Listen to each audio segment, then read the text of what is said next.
Hi മക്കളെ, welcome to another episode of Edumus. ഇന്ന് നമ്മൾ ഡിസ്കസ് ചെയ്യുന്നത് ക്ലാസ് 6 ഒരു മോഡൽ ക്വസ്റ്റ്യൻ പേപ്പറാണ്. ബേസിക് സയൻസിൻ്റെ സമഗ്രയിൽ നമുക്ക് ഡൗൺലോഡ് ചെയ്യാൻ കിട്ടുന്ന ഒരു ക്വസ്റ്റ്യൻ പേപ്പറാണിത്. ഇതോടൊപ്പം തന്നെ നമുക്ക് അതുമായിട്ട് ബന്ധപ്പെട്ടുള്ള ടോപ്പിക്കും കൂടി ഒന്ന് ഡിസ്കസ് ചെയ്ത് പോകാം. Match the nutrients with its function. ഇപ്പോൾ ഒരു ന്യൂട്രിയൻസ് എ കോളത്തിൽ തന്നിട്ടുണ്ട്, അതിൻ്റെ ഫംഗ്ഷൻസ് ബി കോളത്തിൽ തന്നിട്ടുണ്ട്. ഇത് മാച്ച് ചെയ്യാനാണ് പറഞ്ഞിട്ടുള്ളത്. Carbohydrates main source of energy, proteins growth and repair of tissues, calcium helps in bone formation. അപ്പോൾ ഇത് മൂന്നെണ്ണമാണ് നമുക്ക് തന്നിട്ടുള്ളത് മാച്ചിങ്ങിൽ. പക്ഷേ ഇതുമായിട്ട് ബന്ധപ്പെട്ടുള്ള ബാക്കി കാര്യങ്ങളും കൂടി നമുക്കൊന്ന് ഡിസ്കസ് ചെയ്യാം. ന്യൂട്രിയൻസ് ഏതെല്ലാമാണ് നമുക്ക് അത്യാവശ്യമായിട്ടുള്ള nutrients? Carbohydrates, proteins, minerals, vitamins അല്ലേ. ഇനി കാർബോഹൈഡ്രേറ്റ്സ് നമുക്ക് എന്തിനൊക്കെയാണ് ആവശ്യമായിട്ടുള്ളത്? കാർബോഹൈഡ്രേറ്റ്സ് ഒരു എനർജി ഗിവിങ് ഫുഡാണ് അല്ലേ, മെയിൻ സോഴ്സ് ഓഫ് എനർജിയാണ്. കാർബോഹൈഡ്രേറ്റ്സ് ഏതൊക്കെ ഭക്ഷണം കഴിക്കുമ്പോഴാണ് നമുക്ക് കാർബോഹൈഡ്രേറ്റ്സ് കിട്ടുക? Rice, wheat, bread, potato, cucumber, അങ്ങനെ എഗ് വൈറ്റ്, അങ്ങനെ ഓരോ സാധനങ്ങൾ കഴിക്കുമ്പോഴാണ് നമുക്ക് എന്ത് കിട്ടുക? കാർബോഹൈഡ്രേറ്റ്സ് കിട്ടുക. ഇത് മെയിൻ സോഴ്സ് ഓഫ് എനർജിയാണ്. മില്ലറ്റ്സ്, പൾസസ്, ഗ്രെയിൻസ് ഇതെല്ലാം കഴിക്കുമ്പോൾ നമുക്ക് എന്ത് കിട്ടും? കാർബോഹൈഡ്രേറ്റ്സ് കിട്ടും അല്ലേ. ഇനി നെക്സ്റ്റ് വന്നിട്ട് പ്രോട്ടീൻസ് നമുക്ക് എന്തൊക്കെ കഴിക്കുമ്പോഴാണ് കിട്ടുക? പ്രോട്ടീൻസ് നമുക്ക് എന്തിനൊക്കെയാണ് ഹെൽപ്പ് ചെയ്യുക? Proteins is required for the repairing of muscles ഉണ്ടാക്കാൻ വേണ്ടിയിട്ട് അല്ലേ. റിപ്പയർ ഓഫ് ടിഷ്യൂസിൻ്റെ റിപ്പയർ, ഒരു സ്ഥലം മുറിയുകയോ ഒക്കെ ചെയ്ത് കഴിഞ്ഞാൽ അത് റിപ്പയർ ചെയ്യാൻ വേണ്ടിയിട്ടാണ് പ്രോട്ടീൻസ് ഉണ്ടാക്കുക. അപ്പോൾ പ്രോട്ടീൻസ് കിട്ടണമെങ്കിൽ നമ്മൾ എന്തൊക്കെ ഭക്ഷണമാണ് കഴിക്കേണ്ടത്? Green gram, paneer, cashew nut, peanuts, egg, fish, meat, milk ഇതെല്ലാം കഴിച്ച് കഴിഞ്ഞാൽ നമുക്ക് എന്ത് കിട്ടും? പ്രോട്ടീൻ കിട്ടും അല്ലേ. ഇനി നെക്സ്റ്റ് നമുക്ക് വേണ്ടത് എന്താണ്? കാൽഷ്യം. ഈ കാൽഷ്യത്തിൻ്റെ കാര്യം പറയുമ്പോഴാണ് ഈ കാൽഷ്യം വരുന്നത് മിനറൽസിലാണ്. മിനറൽസിൻ്റെ എത്ര മിനറൽസ് ആണ് നമുക്ക് ആവശ്യമായിട്ടുള്ളത്? നമ്മൾ ഈ ലെസണിൽ പഠിക്കുന്നത് 3 മിനറൽസിനെ പറ്റിയാണ്: അയൺ, കാൽഷ്യം ആൻഡ് അയഡിൻ. ഇതിനകത്ത് അയൺ നമുക്ക് എന്തിനാണ് ഹെൽപ്പ് ചെയ്യുന്നത്? അയൺ നമുക്ക് ഹെൽപ്പ് ചെയ്യുന്നത് formation of haemoglobin in the ബ്ലഡിൽ ഹീമോഗ്ലോബിൻ്റെ അളവ് കൂടുന്നതിന് വേണ്ടിയാണ് അയൺ നമ്മൾ കഴിക്കേണ്ടത്. അയൺ നമുക്ക് ഏതൊക്കെ ഭക്ഷണം കഴിക്കുമ്പോഴാണ് നമുക്ക് അയൺ കിട്ടുക? Leafy vegetables, jaggery, fish liver ഇതെല്ലാം കഴിക്കുമ്പോൾ നമുക്ക് അയൺ കിട്ടും. ഇനി നെക്സ്റ്റ് കാൽഷ്യമാണ്. കാൽഷ്യം നമുക്ക് എന്തിനാണ് സഹായിക്കുന്നത്? Helps in the formation of bone, teeth etcetera and also helps in clotting of blood കട്ടയാകാൻ വേണ്ടിയിട്ടും പല്ലുകളുടെയും എല്ലുകളുടെയും ഫോർമേഷനും അതിൻ്റെ സ്ട്രെങ്ത്തിനും വേണ്ടിയാണ് നമുക്ക് കാൽഷ്യം ആവശ്യമായിട്ടുള്ളത്. അപ്പോൾ കാൽഷ്യം ഏതൊക്കെ ഭക്ഷണം കഴിക്കുമ്പോഴാണ് നമുക്ക് കിട്ടുക? Egg, milk, leafy vegetables, fish ഇതെല്ലാം കഴിക്കുമ്പോൾ നമുക്ക് കാൽഷ്യം കിട്ടും. ഇനി നെക്സ്റ്റ് മിനറൽ ഏതാണ്? അയഡിൻ നമുക്ക് എന്തിനാണ് ഹെൽപ്പ് ചെയ്യുക? Helps in the functioning of thyroid ഗ്ലാൻഡിൻ്റെ ഫംഗ്ഷന് വേണ്ടിയിട്ടാണ് നമ്മൾ അയഡിൻ കഴിക്കുന്നത്. ഇത് എല്ലാത്തരം സീ ഫുഡ് കഴിക്കുമ്പോൾ നമുക്ക് അയഡിൻ കിട്ടും. അയഡൈസ്ഡ് സോൾട്ടാണ് നമ്മൾ കഴിക്കുന്നത് അല്ലേ. ഇനി സെക്കൻഡ് ക്വസ്റ്റ്യൻ വന്നിട്ട് ഈ സെയിം ആക്ടിവിറ്റിയിൽ തന്നെയുള്ള സെക്കൻഡ് ക്വസ്റ്റ്യൻ ആണ്: why do we feel hungry after physical activities? എന്തുകൊണ്ടാണ് നമുക്ക് ഒരു ഫിസിക്കൽ ആക്ടിവിറ്റി, ഒരു ഓട്ടമോ ചാട്ടമോ അങ്ങനെയുള്ളൊരു എക്സസൈസിങ്ങോ എന്തെങ്കിലുമൊക്കെ കഴിഞ്ഞ് കഴിയുമ്പോൾ നമുക്ക് വിശക്കുന്നത് എന്തുകൊണ്ടാണ്? Physical activities gives of energy stored as carbohydrates in the body. അപ്പോൾ നമ്മുടെ ശരീരത്തിലുള്ള എനർജി കാർബോഹൈഡ്രേറ്റ്സ് ആയിട്ട് നമ്മൾ സ്റ്റോർ ചെയ്ത് വെച്ചിരിക്കുന്ന, കാർബോഹൈഡ്രേറ്റ്സിൻ്റെ രൂപത്തിൽ നമ്മൾ സ്റ്റോർ ചെയ്ത് വെച്ചിരിക്കുന്ന നമ്മുടെ എനർജി നഷ്ടപ്പെട്ട് കഴിയുമ്പോഴാണ് നമുക്ക് ആ എനർജി വീണ്ടും നമുക്ക് കിട്ടാൻ വേണ്ടിയിട്ട് നമ്മൾ എന്ത് ചെയ്യണം? ഫുഡ് കഴിക്കണം. അതിന് വേണ്ടിയാണ് നമുക്ക് വിശക്കുന്നത്. Okay, hunger signals a need to replenish these energy stores through food intake. അപ്പോൾ വിശപ്പ് നമ്മളെ സൂചിപ്പിക്കുന്നത് എന്താണ്? നമ്മുടെ എനർജി നഷ്ടപ്പെട്ടിട്ടുണ്ട്, അപ്പോൾ കാർബോഹൈഡ്രേറ്റ്സ് കുറഞ്ഞിട്ടുണ്ട്. ആ കാർബോഹൈഡ്രേറ്റ്സ് കൂട്ടാൻ വേണ്ടിയിട്ടാണ് നമ്മളെന്ത് ഫുഡ് കഴിക്കാൻ വേണ്ടിയുള്ളൊരു സിഗ്നലാണ് ഹങ്കർ എന്ന് പറഞ്ഞാൽ. Second activity: preventing deficiency diseases. Which vitamin deficiency causes scurvy and what fruit can prevent it? അപ്പോൾ നമ്മൾ വൈറ്റമിൻസിൻ്റെ ഭാഗത്തേക്ക് പോകാം. വൈറ്റമിൻ സി ആണ് ബ്ലീഡിംഗ് ഗം അല്ലെങ്കിൽ സ്കർവി എന്ന് പറഞ്ഞ ഡിസീസിന് കാരണം അല്ലേ. Scurvy is caused by a deficiency of vitamin C. Oranges can prevent it as they are rich in vitamin C. അപ്പോൾ ഇത് നമുക്ക് പ്രിവെൻറ്റ് ചെയ്യണമെങ്കിൽ നമ്മൾ ഏത് ഫുഡാണ് കഴിക്കേണ്ടത്? നമ്മൾ കഴിക്കേണ്ടത് ഓറഞ്ചാണ്. ഏത് ഫ്രൂട്ടാണ് കഴിക്കേണ്ടത്? നമ്മൾ കഴിക്കേണ്ടത് ഓറഞ്ചാണ്. ഓറഞ്ചിന് വൈറ്റമിൻ സി ധാരാളം അടങ്ങിയിട്ടുണ്ട്, അപ്പോൾ അത് പ്രിവെൻറ്റ് ചെയ്യും. ഇനി ഇതുപോലെ നമുക്ക് വൈറ്റമിൻ എയുടെയും ഒന്ന് നോക്കാം. വൈറ്റമിൻ എയുടെ ഡെഫിഷ്യൻസി മൂലം ഉണ്ടാകുന്നതാണ് നൈറ്റ് ബ്ലൈൻഡ്നെസ്. അപ്പോൾ വൈറ്റമിൻ എ കിട്ടാൻ വേണ്ടി നമ്മൾ ഏത് ഫുഡാണ് കഴിക്കേണ്ടത്? ഫിഷ്, ക്യാരറ്റ് എന്നീ ഭക്ഷണങ്ങൾ നമുക്ക് കഴിക്കാം. ഇനി വൈറ്റമിൻ ബിയുടെ ഡെഫിഷ്യൻസി കൊണ്ട് ഉണ്ടാകുന്നതാണ് mouth ulcers, glossitis, swollen tongue and tingling of tongue on skin on tongue. അപ്പം മൗത്ത് അൾസേഴ്സ്, നമ്മുടെ വായിലുണ്ടാകുന്ന വായ്പുണ്ണുകളും ഒക്കെയാണ് നാക്കിലും ഉണ്ടാവാറുണ്ട് പുണ്ണ്. അപ്പോൾ ഇതെല്ലാമാണ് വൈറ്റമിൻ ബി കൊണ്ടുണ്ടാകുന്നത് ഡെഫിഷ്യൻസി. വൈറ്റമിൻ ബി കഴിക്കണമെങ്കിൽ കിട്ടണമെങ്കിൽ നമ്മൾ എന്തൊക്കെ കഴിക്കണം? ലീഫി വെജിറ്റബിൾസ് കഴിക്കണം. റൈസ്, മട്ട റൈസ് ഇവിടെ കൊടുത്തിട്ടുണ്ട്, അതും ലീഫി വെജിറ്റബിൾസ് ഒക്കെ കഴിച്ചു കഴിഞ്ഞാൽ വൈറ്റമിൻ ബി ആണ് നമുക്ക് കൂടുതലുണ്ടാവുക. വൈറ്റമിൻ സി നമ്മൾ പറഞ്ഞു, scurvy. Vitamin D, rickets. Vitamin ഡിയുടെ കുറവ് കൊണ്ടുണ്ടാകുന്ന അസുഖമാണ് റിക്കറ്റ്. വൈറ്റമിൻ ഡി കൂടുതൽ കിട്ടണമെങ്കിൽ നമ്മൾ എന്ത് കഴിക്കണം? ഫിഷ്, എഗ്ഗ് എന്നിവയാണ് നമ്മൾ കഴിക്കേണ്ടത്. ഇനി വൈറ്റമിൻ ഇ ഉണ്ട്, വൈറ്റമിൻ കെയും ഉണ്ട്. വൈറ്റമിൻ ഇ കിട്ടണമെങ്കിൽ നമുക്ക് പീനട്ട്, ആൽമണ്ട് അങ്ങനത്തെ നട്ട്സ് എല്ലാമാണ് കഴിക്കേണ്ടത്. വൈറ്റമിൻ കെ ക്യാബേജ്, കോളിഫ്ലവർ അങ്ങനത്തെ ലീഫി വെജിറ്റബിൾസ് ഒക്കെയാണ് നമുക്ക് വൈറ്റമിൻ കെക്ക് വേണ്ടി കഴിക്കേണ്ടത്. ഇനി ആക്ടിവിറ്റി 2 തന്നെ സെക്കൻഡ് ക്വസ്റ്റ്യൻ ആണ്. Explain how including iodine rich food in the diet prevents goitre. അപ്പോൾ ഗോയിറ്റർ പ്രിവെൻറ്റ് ചെയ്യാൻ വേണ്ടി അയഡിൻ റിച്ച് ഫുഡ് നമ്മൾ കഴിക്കണം. അപ്പോൾ അതെങ്ങനെയാണെന്ന് എക്സ്പ്ലെയിൻ ചെയ്യാനാണ് പറഞ്ഞിട്ടുള്ളത്. Iodine is essential for the thyroid gland to produce hormones that regulate growth and metabolism. അപ്പോൾ ഗ്രോത്തിനും മെറ്റബോളിസത്തിനും ഹെൽപ്പ് ചെയ്യുന്ന ഹോർമോൺസ് ഉണ്ടാക്കുന്നത് ആരാണ്?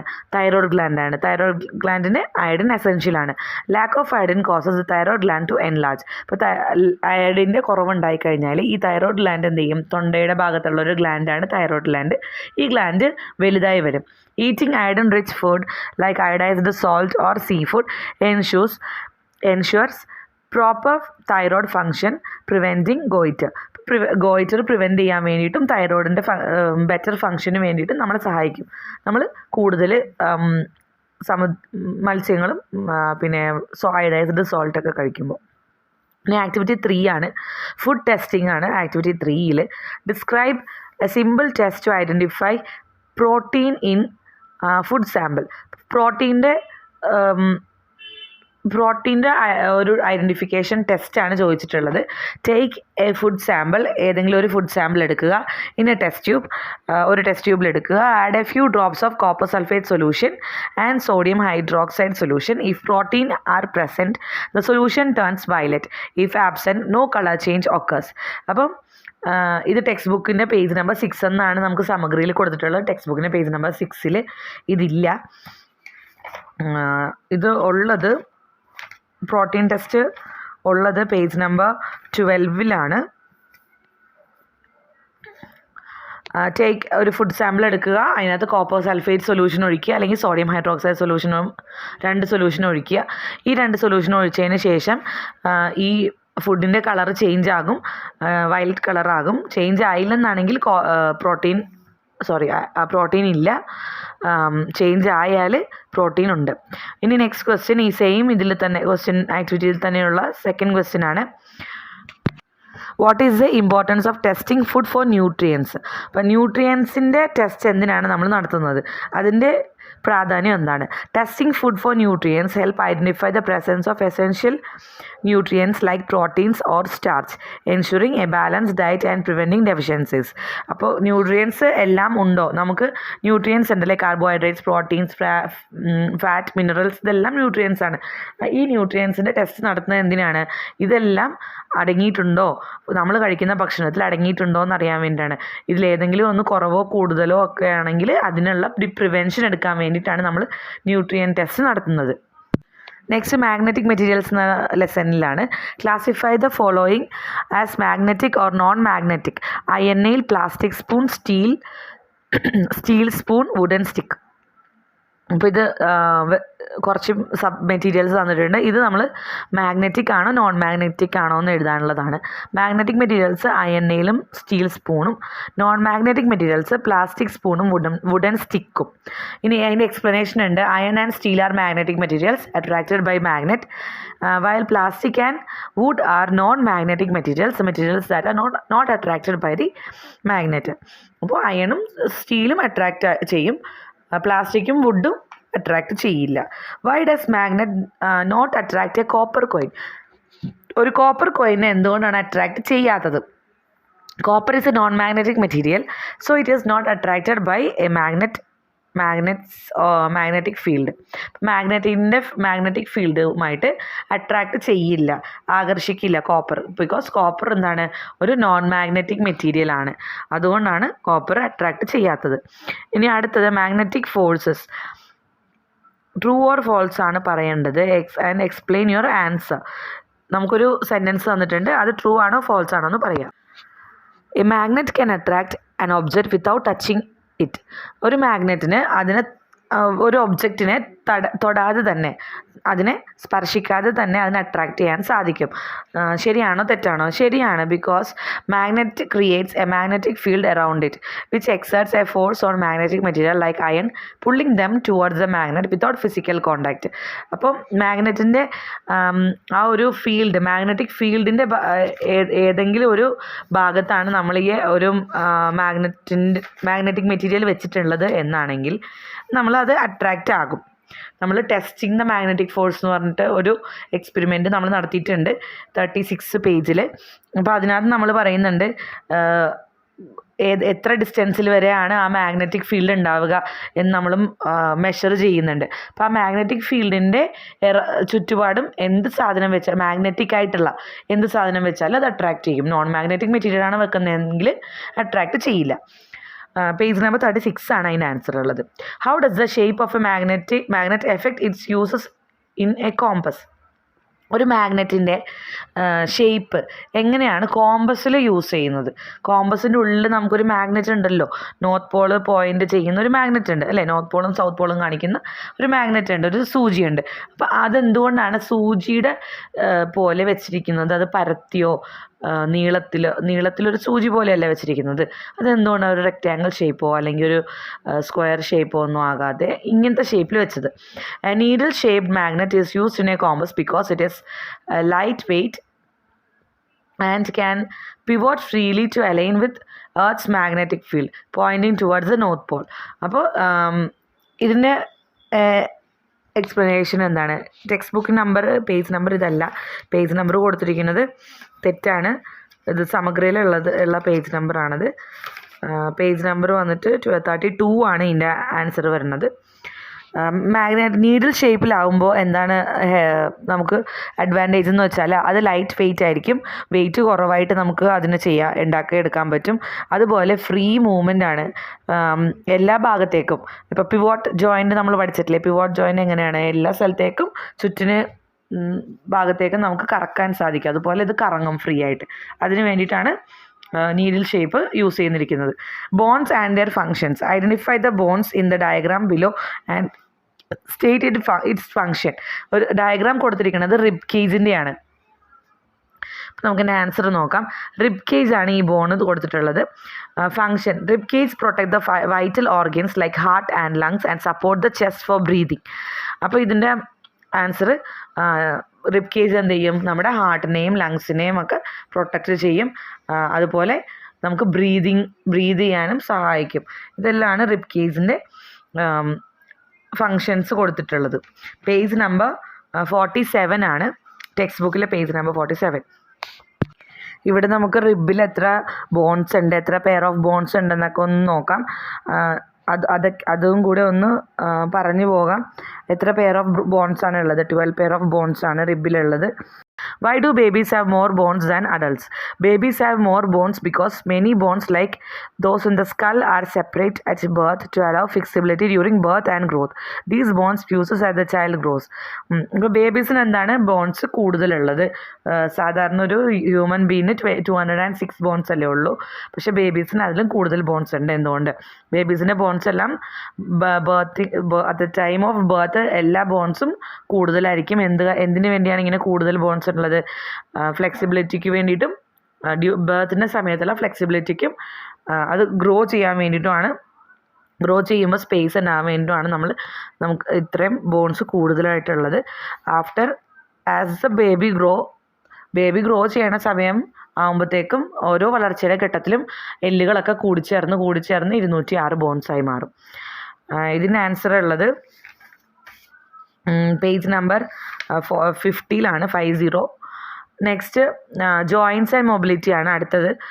Which type of joint allow the arms to bend at the elbow? ഏത് ജോയിൻ്റാണ് ആംസ് ബെൻഡ് ചെയ്യാൻ സഹായിക്കുന്നത്? ഈ സെയിം ക്വസ്റ്റ്യൻ നമുക്ക് ടെക്സ്റ്റിലുണ്ട്, ടെക്സ്റ്റ് ബുക്കിലുള്ള ക്വസ്റ്റ്യൻ തന്നെയാണിത്. The type of movement is hinge joint. Joint hinge joint ആണ്. മൂവ്മെൻറ്റ് ഏതാണ്? Hinge joint at the elbow allows the arm to move bend and straighten in one direction like a door hinge, enabling movement like lifting objects. അപ്പോൾ ഇത് hinge ജോയിൻറ്റിൻ്റെ പ്രത്യേകതയാണ് ചോദിച്ചിരിക്കുന്നത്. Hinge ജോയിൻറ്റിൻ്റെ പ്രത്യേകത ഉള്ളത് 50 page number 50ലാണ്. ഈ joint നമുക്ക് ഒരു ഡോറിൻ്റെ മൂവ്മെൻറ്റ് എങ്ങനെയാണ് അതുപോലത്തെ മൂവ്മെൻറ്റാണ് തരുന്നത്. Backward and forward, straightening and bending. Why do some animals like snakes move without joins in their limbs? ചില പ്രത്യേക മൃഗങ്ങൾ, എക്സാമ്പിൾ സ്നേക്ക്, പാമ്പിനാണ് ഇവിടെ പറഞ്ഞിരിക്കുന്നത്. വിതൗട്ട് ജോയിനിങ് ദെയർ ലിംസ് ഇല്ലാതെ തന്നെ അവരെങ്ങനെയാണ് അവർക്ക് മൂവ്മെൻറ്റ് സാധ്യമാവുന്നതെന്നാണ് ചോദിച്ചിട്ടുള്ളത്. Snakes lack limb joints but move by flexing their vertebral column and using muscles to slither. Snake എങ്ങനെയാണ് മൂവ് ചെയ്യണത്? അവരുടെ വെർട്ടിബ്രൽ കോളം ആണ് അതിന് സഹായിക്കുന്നത്, ഫ്ലെക്സിബിളായിട്ട് മൂവ് ചെയ്യാൻ സഹായിക്കുന്നത്. കൂടാതെ അവരുടെ മസിൽസ് എന്ത് ചെയ്യും? മസിൽസ് ഹെൽപ്പ് ചെയ്യും സ്ലിതർ ചെയ്യാൻ വേണ്ടിയിട്ട്. Allowing them to navigate their environment. അവർക്ക് അവരുടേതായിട്ടുള്ള അവരുടെ പരിസരത്ത് അവർക്ക് മുന്നോട്ട് ചലിക്കാൻ വേണ്ടിയിട്ട് സഹായിക്കുന്നത് അവരുടെ മസിൽസും അവരുടെ വെർട്ടിബ്രൽ കോളവുമാണ്. Health and safety. Design a healthy meal plan for a day that includes all essential nutrients. ഒരു healthy day plan, diet plan ഉണ്ടാക്കാനാണ് പറഞ്ഞിട്ടുള്ളത്. നമുക്ക് ഈ എഴുതിയിരിക്കുന്നതിൽ നിന്ന് വ്യത്യസ്തമായിട്ട് എന്ത് ഡയറ്റ് വേണമെങ്കിലും ആക്കാം. This meal plan includes carbohydrates for energy, proteins for growth, fats for energy storage, vitamins or minerals four overall health. അപ്പോൾ ഇത് ഒരു ഡയറ്റ് പ്ലാൻ ഉണ്ടാക്കാൻ വേണ്ടിയിട്ട് നമുക്ക് ടെക്സ്റ്റ് ബുക്കിൽ ഒരു ആക്ടിവിറ്റി ഉണ്ട്. നമുക്കിഷ്ടമുള്ള ഒരു ഡയറ്റ് പ്ലാൻ ഉണ്ടാക്കാം. ഇത് തന്നെ വേണമെന്നില്ല. Why is it important to wash fruits before eating them? എന്തുകൊണ്ടാണ് ഫ്രൂട്ട്സ്, പഴവർഗ്ഗങ്ങൾ കഴുകിയിട്ട് വേണം കഴിക്കാനെന്ന് പറയുന്നത്? Washing fruits removes dirt, pesticides and germs that may cause illness, ensuring they are safe to eat. അപ്പോൾ കഴുകി കഴിഞ്ഞ് കഴിഞ്ഞാൽ അതിനകത്തുള്ള പൊടിയും അതിനകത്തുള്ള പെസ്റ്റിസൈഡ്സിൻ്റെ അംശങ്ങളും ജേംസും ഒക്കെ പോകും. നമുക്ക് ഒരു അസുഖം ഉണ്ടാവാതിരിക്കാൻ വേണ്ടിയിട്ടുള്ള ഒരു മുൻകരുതലായിട്ട് അത് ഫ്രൂട്ട് കഴിക്കാൻ സേഫാണെന്ന് നമുക്ക് ഉറപ്പിക്കുന്നതിന് വേണ്ടിയിട്ടും കൂടിയാണ് കഴുകുന്നത്. വീഡിയോ ഇഷ്ടമായെന്ന് വിശ്വസിക്കുന്നു. മറ്റൊരു വീഡിയോ ആയിട്ട് വീണ്ടും വരുമ്പോഴേക്കും ബൈ. ചാനൽ സബ്സ്ക്രൈബ് ചെയ്യുക, ലൈക്ക് ചെയ്യുക, ഷെയർ ചെയ്യുക.